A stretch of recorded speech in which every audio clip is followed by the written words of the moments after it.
ಕೃಷ್ಣನ ಭಜಿಸುವ ಶರಣ ಗುರುವೇ.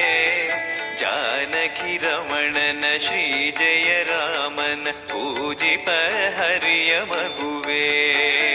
ದೇವಕಿ ನಂದನ ಯಾದವ ಕೃಷ್ಣನ ಭಜಿಸುವ ಶರಣ ಗುರುವೇ. ಜಾನಕಿ ರಮಣನ ಶ್ರೀ ಜಯ